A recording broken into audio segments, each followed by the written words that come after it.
Buenas tardes, estamos aquí en una nueva entrevista de Consenso y Generación y vamos a entrevistar hoy a Félix Ovejero. Ovejero es articulista, escritor y profesor de Filosofía Política en la Universidad de Barcelona y autor de numerosos ensayos. El último que ha publicado, Secesionismo y Democracia, en concreto, pues trata de desmontar con argumentos el discurso independentista en el terreno más argumental, ¿no? y racional. Y bueno, es una de las personas, ¿no?, que ha participado también políticamente, ¿no?, activamente para desarrollar un poco lo que es el ideario constitucionalista en Barcelona. Buenas tardes, Félix, ¿qué tal? Hola. Bien, bien, razonablemente bien. Bueno, pues mi primera pregunta está un poco más relacionada con otro libro que tienes, que es un ensayo titulado El compromiso del creador, donde comentabas que no faltan, pues, hoy en la política, pues, propagandistas y beneficiarios un poco que convierten los sentimentalismos, miserias y flaquezas un poco en una doctrina.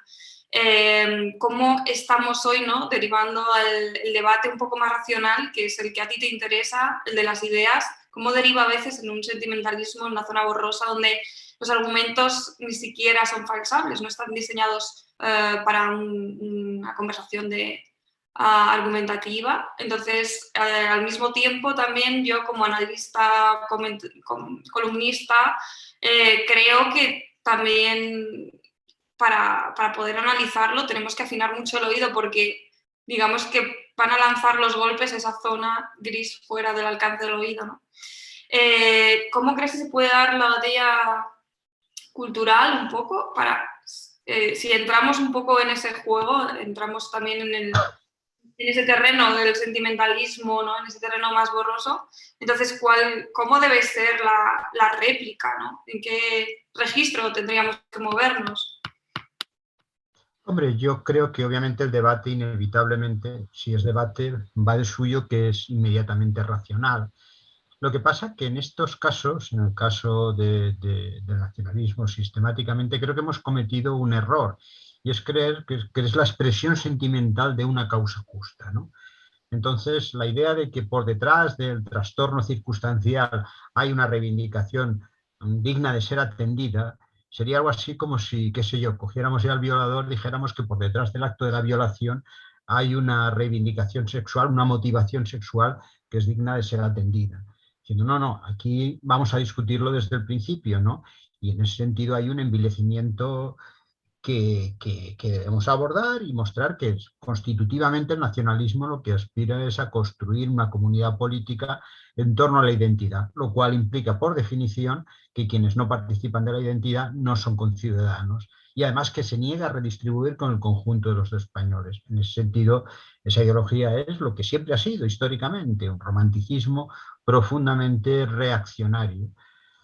A veces se establece un paralelo, que creo que sugerías a propósito de lo que ha sucedido con la izquierda, es decir, bueno, yo que me reclamo y he escrito algunos libros sobre el ideario de la izquierda, a mí lo que me interesa de la izquierda es el ideario concreto que en cierto momento defendió y el que lo identificaba históricamente, un compromiso con la libertad, la igualdad, el internacionalismo, sí, para seguir con estos asuntos, y en la medida que lo abandonen, pues yo seguiré defendiendo esos principios y por mi disposición así sentimental trataré de recuperar la palabra, pero si lo acaban por deteriorar y ya lo hacen irrecuperable, pues que se queden con la palabra, que yo me comprometeré con el ideario.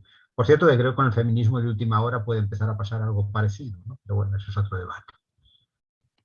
Sí, bueno, la segunda también está relacionada, ¿no?, con cómo se interrelaciona también es nuestro socialismo autóctono con el nacionalismo, porque esa connivencia, ¿no?, con el nacionalismo está presentando una estructura muy distorsionada, digamos que es una anomalía, ¿no?, casi, que la izquierda pues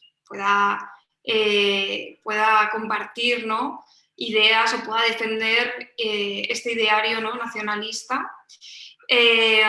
Tú has dado esa batalla cultural, por así decirlo, contra esa izquierda que, como dices, tiene una deriva reaccionaria y crees que ha abandonado algunas líneas programáticas básicas, como tú decías ahora, ¿no? De la idea de progreso, de igualdad frente a la retórica de la diferencia, que es otra de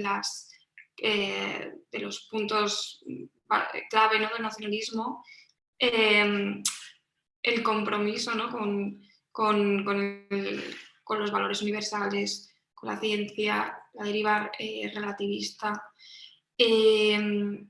¿Cómo está derivando, ¿no? el socialismo autóctono y cómo podríamos calificar esto quizá de un desnortamiento o una crisis moral, ¿no? como dicen algunos constitucionalistas? Entonces, ¿podemos decir que la izquierda está pasando unas líneas rojas cuando, por ejemplo, tiene una perspectiva más de equidistancia o de negacionismo ante la vulneración de derechos básicos de ciudadanos catalanes, como lo que hemos visto con este niño, ¿no? pequeño de Canet, que no ha podido, o sea, que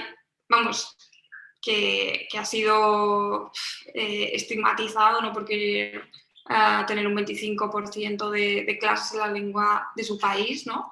¿Hasta qué punto, no sé, la Iglesia o la izquierda debería plantarse y decir, bueno, hasta aquí hemos llegado, vamos a reconocer que estas actitudes pues van en contra de nuestra democracia liberal y de nuestra Constitución, ¿no?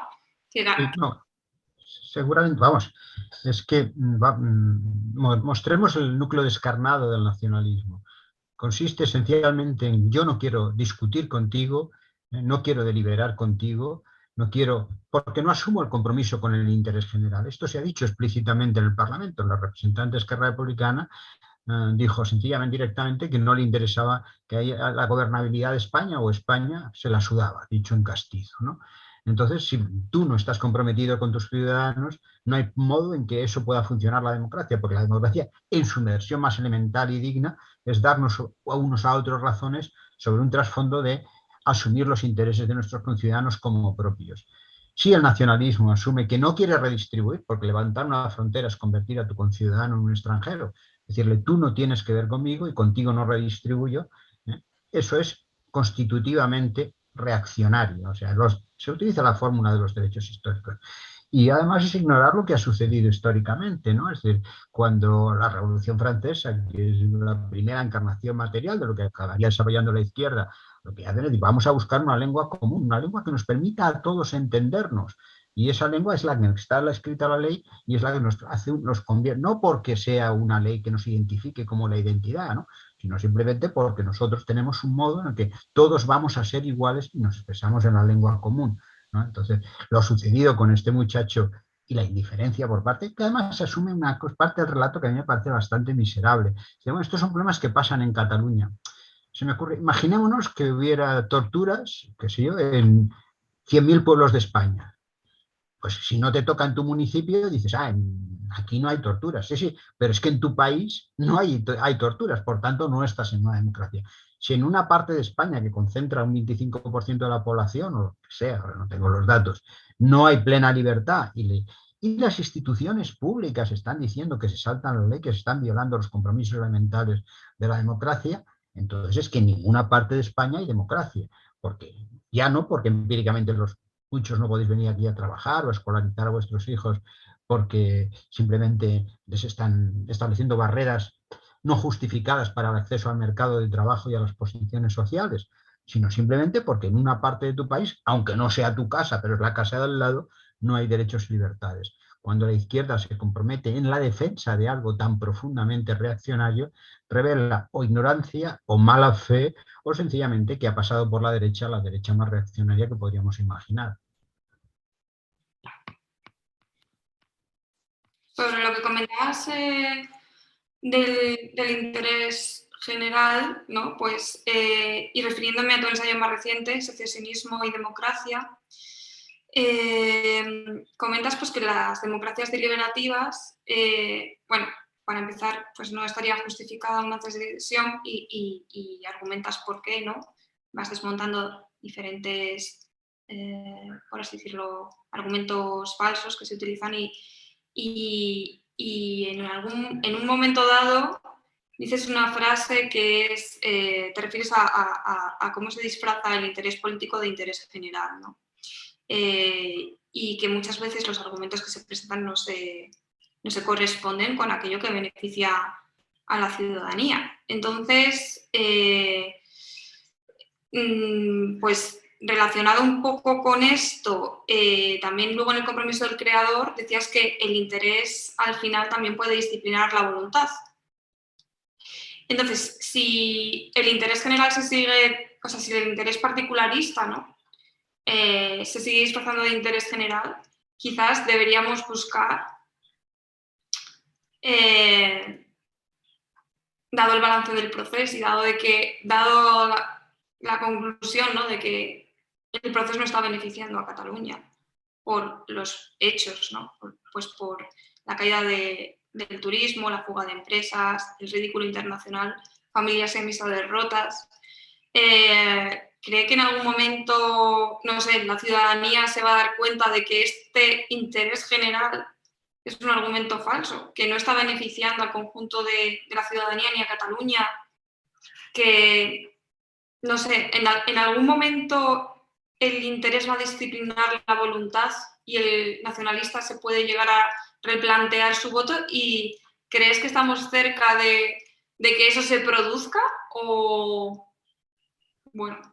Es que el nacionalista, con respecto al conjunto de la comunidad política relevante, que de momento es España y si fuera Europa pues mucho mejor, tiene intereses opuestos. Es decir, por definición, cualquier victoria del nacionalismo es una derrota del conjunto de los conciudadanos, porque el nacionalismo lo que aspira es a romper la comunidad política, y esto no es una extravagancia, sino que es el punto central de su ideario. Quiero no excluiros de mi condición de iguales. Entonces, la idea de vamos a ver si encontramos incentivos compatibles, intereses suyos que sean los nuestros, no. Hombre, pues encontrar interés, pues si tienen que poner un lavabo en el Parlamento, pues seguramente todos votarán a favor. Pero cualquier victoria política suya es una derrota de todos los demás, porque su objetivo es destruir nuestra convivencia común. Eso no podemos olvidarlo, ¿no? Es como dijéramos, bueno, a ver si entre los racistas y los que están en favor de los derechos civiles hay posibilidades de concordia, ¿no? Es que el racista, por definición, excluye la posibilidad de tener objetivos compatibles que no sean circunstanciales con el conjunto de la comunidad política. Luego, la posibilidad de que los catalanes caigan o caigamos del guindo, eso es improbable por diversas circunstancias. Primero, porque en condiciones de ausencia de libertades, y Cataluña hoy es una sociedad que responde punto por punto a un terreno totalitario, es decir, donde el poder político está en manos de unos individuos que ni siquiera se comprometen, bueno, que el juramento que han hecho de respetar la ley no lo cumplen, pues es difícil que la gente se atreva a expresarse cuando supone unos inevitables costes. Y luego sí que es verdad que hay unos intereses a corto plazo razonablemente coincidentes. Es decir, que no es el del conjunto de la comunidad política, no caigamos en la trampa del nacionalismo todos los catalanes, ¿no? Quienes creemos que todavía hay alguna idea interesante detrás de la idea de lucha de clases, reconocemos intereses conflictivos entre los privilegiados y los otros, ¿no? Los desatendidos y excluidos por las instituciones catalanas. Ahora bien, si yo tengo una posibilidad de que tú no puedas venir aquí a vender tus productos y tampoco puedas venir a competir por mis intereses con una posición en la universidad o una posición en la docencia o en la administración o en la sanidad, por supuesto que voy a votar al partido que es el voto cautivo que me protege de que otros puedan venir. Entonces, por eso los asturianos pues, al final van a defender el bable y los otros defenderán el silbo canario si es menester, porque es un modo de establecer barreras con respecto a los que puedan venir de fuera. ¿Perdón? Perdona que te interrumpa en este punto. Se está demostrando que eso no es así, que no les está beneficiando a largo plazo porque Cataluña va peor. Claro, en eso tienes razón, pero lo que sucede es que el votante, cualquier votante es miope, y vota sobre el horizonte temporal a corto plazo, ¿no? Entonces, tú sabes que, y lo más inmediato es eso, no es que, hombre, si tú cuando votaras pusieras el voto en la urna al salir, si hundiera la calle, pues entonces la cosa es inmediata, la relación entre tu acción concreta y las consecuencias, ¿no? Que por supuesto Cataluña está peor, que además en términos de eficiencia estamos perdiendo porque no llegan a los mejores profesores, no llegan a los mejores médicos. Pero eso es algo que se difumina entre consideraciones de orden general. La persona tiene un interés concreto o una parte de ella, los universitarios, de que yo tengo un trabajo concreto que está en la enseñanza y que no va a venir nadie de fuera. Y entonces eso es inmediato y reconocible. Lo otro es como pues, decirle al votante, vota en aras de preservar el planeta, que sí, que es verdad que nos interesa a largo plazo, pero de momento es el pájaro man, como las criaturas que tienen un caramelo ahora, a 5 de aquí a media hora, pues el votante, pero cualquier votante es ese. Y lo que pasa es que el nacionalismo pues alienta solamente en el momento en que se ha visto que las cosas adquirían un genuino drama, que entre las decisiones políticas y los resultados se iban a producir, que fue cuando hubo las dos grandes manifestaciones de 1 millón de personas, 1 millón de catalanes y españoles que nos manifestamos ahí al lado, aquí al lado, en ese momento sí que el votante puede llegar a reaccionar, pero eso suele suceder relativamente tarde, ¿no? Basta con ver el goteo de procesos históricos como el ascenso del nazismo. La gente iba votando, a pesar de que a medio plazo se iba a venir, pero nadie sabe cómo acaban las historias. Y de momento es un incentivo y se ha visto. Por lo demás, en algunos casos, en el País Vasco les sale muy a cuenta el voto nacionalista, ¿eh? O sea, no nos engañemos, hay un voto interesado, mezquino, y antigualitario. O sea, no es, y por supuesto que hay unos privilegiados pero que son los que se manejan en euskera, las familias de esas oligarquías que tienen acceso a posiciones privadas que no accede al conjunto de la ciudadanía. Es lo que te decía, a los trabajadores de Cataluña la barrera catalán les joroba la vida. Interés personal de interés general. ¿Perdona? Que hagan su interés personal en interés general. Sí, claro, pero al votante no hay que pedirle una especie de particular heroísmo. Por supuesto que en ocasiones se puede ser activo durante un tiempo, ¿no? Y la gente, pues como pasó en el atentado de Atocha, la gente fue a donar sangre y fue solidaria y comprometida. Y dije, ya, pero eso no se puede mantener de un modo sostenido. Y más si quienes naturalmente encarnaban esos idearios te dejan abandonados. Si los sindicatos están al servicio de esa repugnante ideología, simplemente porque los han comprado. Basta con ver la tasa de renovación de la UGT, que es de señor Pepe Álvarez, de llevar los tiempos, pues desde qué sé yo, desde el Jurásico en el cargo, ¿no? Bueno, ese señor no tiene ningún interés que tenga que ver con los trabajadores y los trabajadores no se pueden reconocer en cualquier proyecto político que defienda la UGT. Hay una idea muy interesante en tu libro sobre el compromiso del creador, en el que indagas en la idea de la autenticidad del creador y el compromiso un poco con la expresión del auténtico yo, con esa idea de autenticidad, de compromiso, como fidelidad, un poco a lo que uno auténticamente cree, ¿no? Y luego también dices que, bueno, pues que hay una serie de limitaciones circunstanciales, ¿no? O de determinaciones sociales, ¿no? Que son pues una mezcla, ¿no? De circunstancias vitales que pueden ser desde nuestra biografía hasta el lugar donde nacemos, la educación que tenemos y bueno, ahí dices que sea nuestra vida un proyecto más determinista o más creativo, ¿no? más liberal, desde todos los ángulos que lo puedas ver, que lo importante no es un poco de dónde venimos, sino hacia dónde nos dirigimos, que siempre tenemos que tomar conciencia un poco de que nuestra identidad o nuestras ideas no nos impiden revisarlas. Entonces, claro. Esto es muy interesante porque dices que, claro, que hay sociedades que a nivel colectivo se acaban comportando un poco de forma autómata, se vuelven casi amorales, individuos casi amorales, porque delegan todas sus decisiones o ni siquiera se plantean su capacidad, ¿no? De revisar esas ideas o esa forma de actuar. Entonces, ¿crees que ese es el mecanismo, ¿no? En el que se organiza ahora mismo el nacionalismo y hacia dónde deriva esto? O sea, ¿cuáles son los límites que podemos aceptar? También una democracia liberal cuando este proceso acaba pisando derechos ciudadanos, por ejemplo. Sí, hay algo que que yo cuando hablo en el libro ese de autenticidad no me refiero a lo que yo verdaderamente soy, porque lo que verdaderamente soy ni siquiera es un objetivo, uno se limita a ser, ¿no? Es la paradoja del nacionalismo que dice luchar en nombre de una identidad, uno no lucha en nombre de lo que es. Si yo tengo una identidad, sencillamente estoy instalado en ella.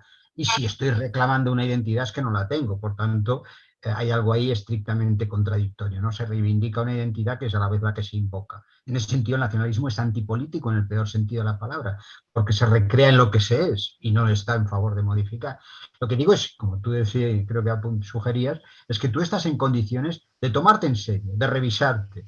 Y precisamente lo que caracteriza a cualquier escenario emancipador, a cualquier disposición mental emancipador, es escapar a las constricciones. Por supuesto que somos sarmentosos de historia acumulada, que decía el poeta, somos historia sedimentada, pero de eso hemos escapado hasta de que solo percibimos entre el infrarrojo y el ultravioleta, porque somos capaces de reconocer otras longitudes de onda, aunque no las podamos percibir, si hemos escapado a esas constricciones biológicas o disposiciones como el racismo, que seguramente que están enraizados en nuestra disposición, porque pudieron cumplir funciones evolutivas en determinados ecosistemas hace 150.000 años, pues al que viene de fuera a mirarlo con desconfianza, pero afortunadamente nos hemos escapado de eso y lo hemos valorado. Y precisamente porque desde nuestro mejor yo, desde nuestra propia revisión, de decir, pues no estoy a la altura de mis propios propósitos. Por supuesto que todos tenemos disposiciones a recrear nuestro status quo, ¿no? ¿Cuántos matrimonios encanallados duran toda la vida? Porque, como dicen los economistas, es un precio sombra. He invertido tanto tiempo que tengo que seguir aquí, lo cual es un modo para seguir ahondando en la calamidad, ¿no? Dice, no, pero una persona razonable lo que hace es valorar su vida a la altura de lo que le parece justo y razonable, y si se trata de la vida compartida en argumentos con sus conciudadanos. Y lo que hace el nacionalismo es decir, no, es la tiranía del origen, una expresión de Steiner, me parece, que Sabater ha elogiado alguna vez y que me parece la mejor definición. Se trata de ser lo que alguna vez se fue, ¿no? Y es bueno, pues, ¿y por qué? ¿No? Y bueno, no solo y por qué, sino que además tratas de imponerlo a los demás, que es la parte más insoportable, bueno, más ingratamente política del nacionalismo. Bueno, luego está muy relacionado con lo que estábamos hablando, ¿no? De la tiranía del origen. Es la parte romántica o bonita de esta idea del origen, del enraizamiento, ¿no? También se ha puesto en valor por algunos autores, y yo aludía a Herder, pues porque él decía que ser humano significa sentirse en casa en algún lugar con los propios semejantes, ¿no? Entonces, sí que desde ese punto de vista, pues, si contemplamos el nacionalismo, ¿no? como ese lugar donde encontramos un poco nuestras raíces, ¿no? O si aceptamos que el ser humano no solo se mueve por intereses, sino también por sentimientos, pasiones, ¿no? Pues bueno, podemos entender quizás que tenga cierto magnetismo, ¿no? Porque, bueno, Sí. somos animales sentimentales y bueno, ahí radica, yo creo, el magnetismo de las ideas nacionalistas, ¿no? El problema es que ya hemos visto que tiende a imponerse, a limitar la capacidad de decisión, como estabas diciendo. Entonces, claro, el espacio público al final adquiere un carácter excluyente y lo estamos viendo en casos de acosos a los ciudadanos por querer ejercer sus derechos o hablar en su lengua materna. Entonces, como pasa lo mismo con el posmodernismo, que es un tema que a mí me interesa, las políticas identitarias, cómo tienden a crear una especie de individuo modelo, ¿no? El fanatismo woke, etcétera, y cómo implica una forma excluyente de percibir y de proyectarse en el ámbito de la vida privada, ¿no? Excluyendo otras opiniones, y aquí ya iríamos un poco al tema de la cultura de la cancelación, ¿no? Culture, y cómo estos mecanismos de alineación cultural pues están siendo ahora impuestos, ¿no? Tanto desde la derecha, desde la izquierda como desde el nacionalismo. Bueno, quería que me hablaras un poco de, aunque ya, bueno, es parecido a lo que te pregunto al principio, pero ¿crees que es una deriva que vamos hacia sociedades más intolerantes y cuál es la mejor estrategia, ¿no? Para contraatacar esta deriva totalitaristas, si se quiere, ¿no? O de acá. Date cuenta cómo funciona ese guión, que además creo que has establecido un paralelismo bastante oportuno, y que no es muy distinto al problema que tradicionalmente la religión tenía con la vida, con la democracia. Es decir, la religión se asentaba en su versión más extrema y no en auténtica, no ocasional, sino bastante esencial, en la idea de que eh, se tenía una idea acerca de cómo debemos vivir todos. Al religioso no le parece mal mi aborto, sino el aborto de todos, y es razonable. Es decir, no es un hábito privado como ser socio de un club de petanca. Yo juego a petanca, pero no obligo a mis conciudadanos.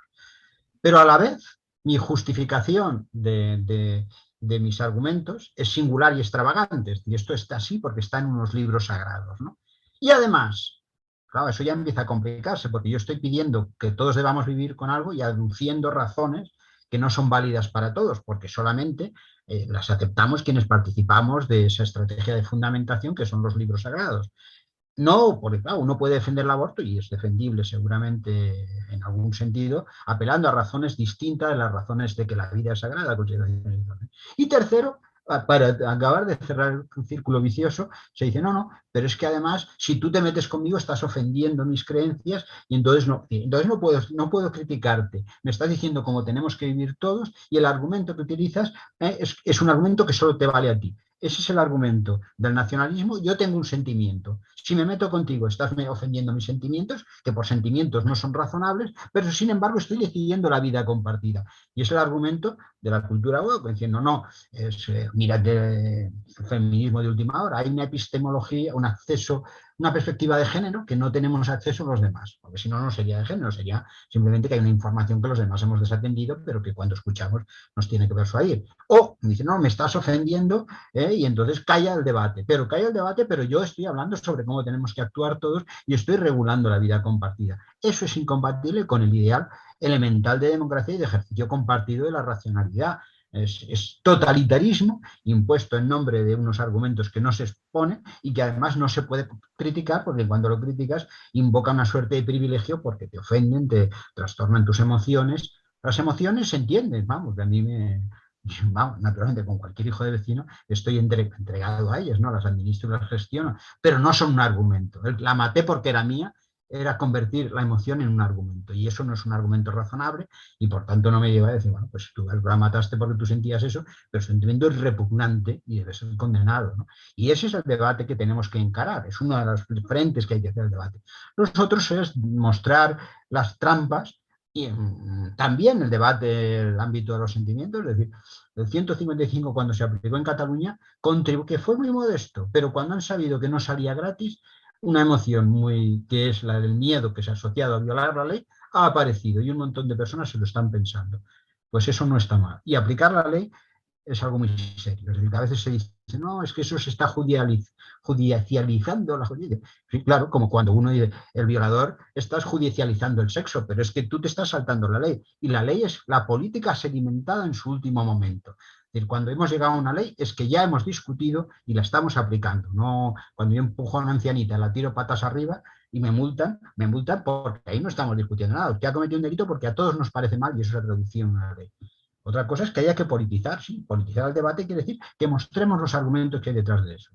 Por eso ahora, con perdón por seguir con el ejemplo que tú mencionabas, que me ha parecido varias veces, esto del crío de los 25% de clase española. Oiga, pues a lo mejor vamos a tener que discutir en serio esto hasta el final. No hay ninguna razón por la cual no tengamos como lengua compartida y común el castellano y quien quiera el catalán, porque lo que nos interesa es la igualdad entre los ciudadanos. Lo otro es que hay un peligro. A mí la desaparición del español me trae sin cuidado. ¿Qué pasa? Que porque en México hay gente que se dedica al español, nosotros aquí vamos a tener que, como ya se lo conservan en México, bueno, pues entonces, si el argumento y la justificación, entreguemos 200.000 o 300.000 catalanes a hablar el aranés, que es la lengua que está verdaderamente en peligro, porque una lengua desaparece si no tiene 200.000 hablantes. Pero nosotros no somos rehenes de la lengua y de preservar algo, sino que las lenguas están a nuestro servicio, ¿no? Perdón por esta digresión a propósito de este asunto que he ido hablando, pero es que me parece uno de los ejemplos en donde las emociones han pervertido en el peor sentido, porque ni siquiera, además, es un uso estratégico de las emociones, lo cual hace pensar que ni siquiera son auténticas. Porque yo no voy a decir, uy, que me cabreo. Si tú dices que me cabreo, es que estás calculando racionalmente el efecto de tu emoción. Es repugnante, además. Pero además pasa una cosa y yo creo que hay estudios, ¿no? Que algunas lo he leído porque me interesa también un poco el análisis desde una perspectiva más de psicología social y hay expertos que hablan de narcisismo colectivo en el caso del nacionalismo. Y mira, uno de los argumentos que ellos utilizan para interpretar las leyes como quieren, ¿no? Por ejemplo, es ese argumento de no, es que es algo, siempre es algo que parece indicar como que ellos son especiales, ¿no? Que ellos tienen unos derechos especiales, ¿no? Y a mí me parece que esto es narcisismo de manual, ¿no? El dar por hecho, no, que tú tienes que ser tratado de forma diferente, ¿no? Aunque esos derechos estén garantizados en la Constitución, y tú, como eres especial, ¿no? Pues interpretas la Constitución como te da la gana, ¿no? Y luego encima, pues claro, lo que dices tú, cuando aplican el 155 o lo que sea, pues encima se convierten en víctimas, claro. Sí, pero eso es un mal entendimiento de lo que es la ley. La ley es el poder de los que no disponemos de poder. Frente al poder despótico, cuando le han propuesto tanto a Rajoy como a Sánchez la idea de decir, no, es que usted negocia, oiga, es que la ley no es la voluntad del monarca arbitrario despótico que trataba con los pueblos según su voluntad. Él está sometido al imperio de la ley. Cuando un tipo me intenta atracar o violentar o cualquier cosa, hay algo que no es, que impide su libertad, si quiere decir, de cometer el delito.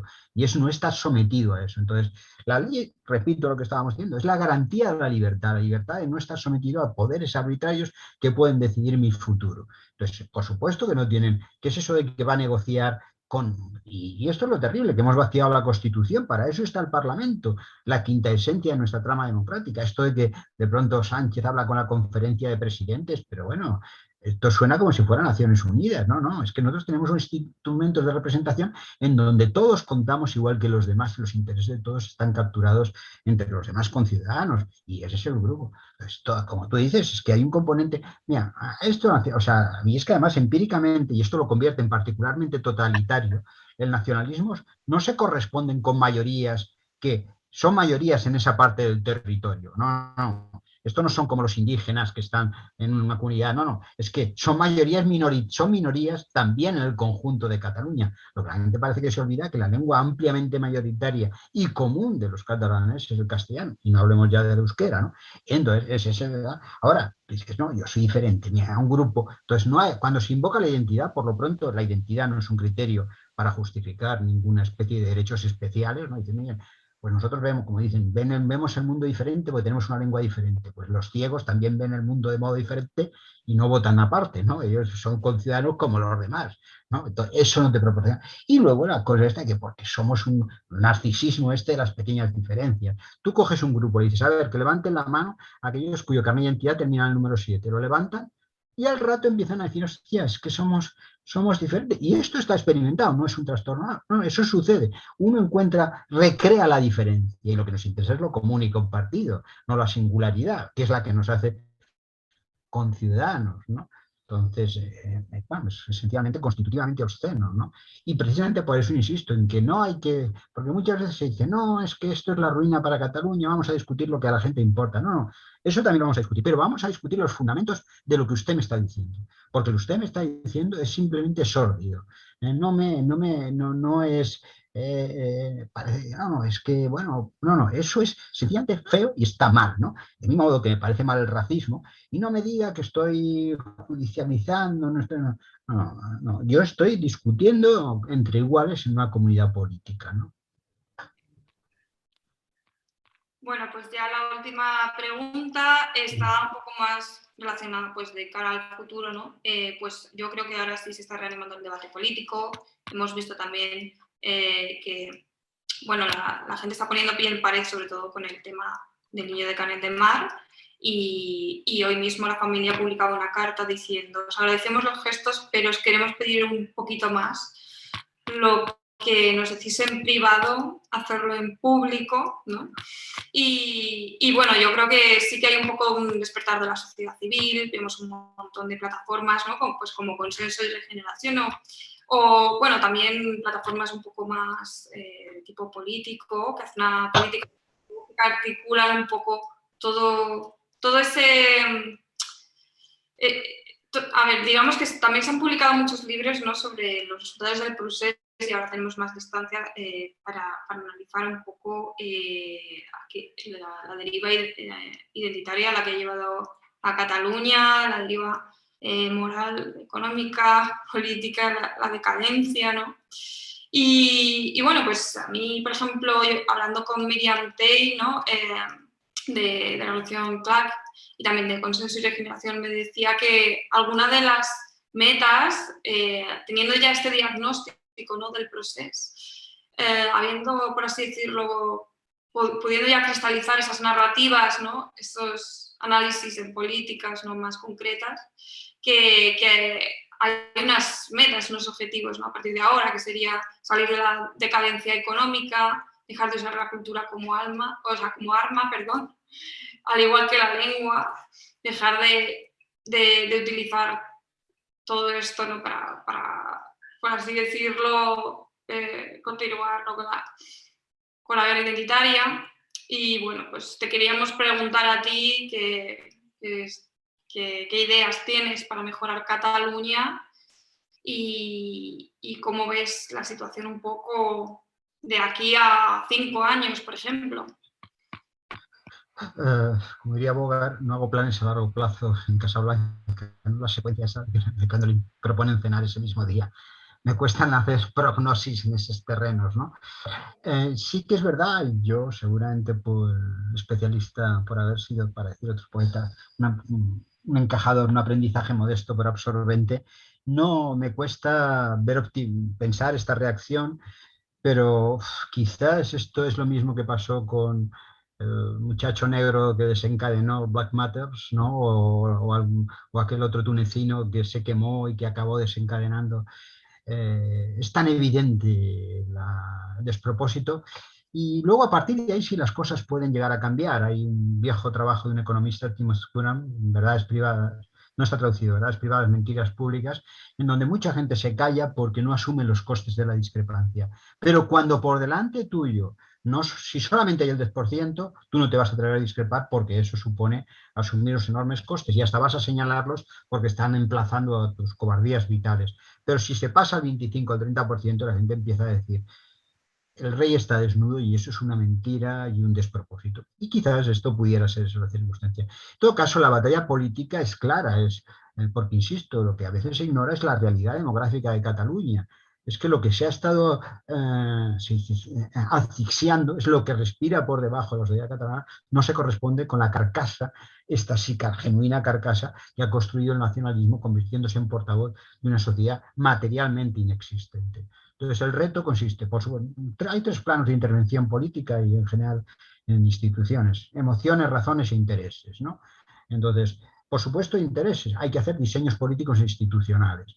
No puede ser que tú decidas la vida de todos los españoles cuando solo te presentas en una circunscripción electoral tironeando para sus propios intereses. Usted, si va a la Cámara Común, representantes comunes, usted está obligado a dar razones para todos. Pues al menos a obtener, qué sé yo, eso ya habrían de hacer los especialistas, representación en 4 o 5 comunidades autónomas y le comprometerá a programas de orden general. No se puede, porque usted no puede decir, cuando no le importa nada, que si lo de Netflix no sé cuánto y lo demás que les traiga sin cuidado, ¿no?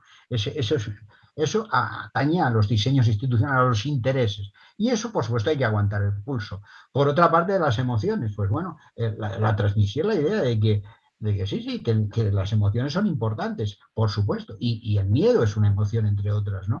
Y la vergüenza que experimentas frente a defender estas cosas. Y finalmente, claro, la batalla de las ideas.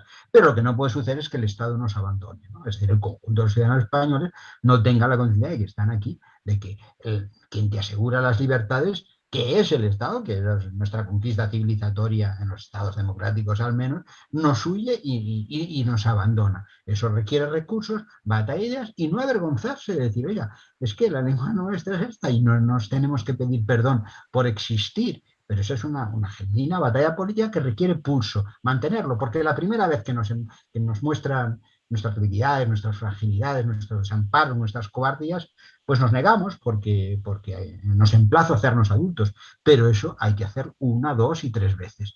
No rendirte a la primera porque tienes razón, y si tienes razón has de batallarla con dignidad y manteniéndose mucho. Y eso requiere, por otra parte, bastantes recursos. Una sensación de abandono por parte del Estado que se siente como disculpándose de existir. Cuando es, aquí el 90 y tantos por ciento de los ayuntamientos no se saltan las leyes para que haya una bandera que no es más que la representación de que eso no es patrimonio de nadie, es la ley de todos, la bandera común. Pues bien, 90 y tantos por ciento de los ayuntamientos, muchos de ellos gobernados por el PSC, por los socialistas, no se cumplen. Bueno, pues eso es decir que hay un territorio de impunidad y la gente en esos pueblos pues está acogotada. Y si estás acogotado al final, antes que decir que estás acogotado, te apuntas a la causa, ¿no? Esos son mecanismos que además revelan un reto para quienes nos interesa la teoría social, ¿no? Para hacer la posibilidad de intervenir racionalmente al servicio de objetivos más que dignos, los viejos idearios de la ilustración, ¿no? Pues muy interesante y bueno, seguiremos leyendo tus artículos en El Mundo y tus charlas, conferencias, entrevistas para seguir un poco, pues, a ver qué, pues de aquí a ver qué viene, ¿no? Después y ver un poco si se va normalizando la situación en Cataluña y si el gobierno también cambia un poco esa actitud y deja de moverse en ese terreno, ¿no? Ahí tengo menos esperanzas. No, no olvido que un vicepresidente de gobierno ha ido a visitar a delincuentes que estaban en la cárcel y que habían violentado nuestras libertades y derechos. Eso es estremecedor. Es que a veces nos olvidamos de las muchas cosas que se han hecho y que son verdaderas barbaridades. Y esa es una de ellas, entre un amplísimo inventario de locuras que dichas en frío, pero como una se vence a la siguiente, pues ya perdemos la cordura a la hora de valorar incluso. Pero bueno, sí, ojalá, ojalá. Ojalá y también por las nuevas plataformas, partidos, etcétera, que van a surgir en Cataluña, por lo menos desde allí deis la batalla y desde aquí hoy también nos escuchemos y nos involucremos. Todo lo hacemos entre todos. Sí.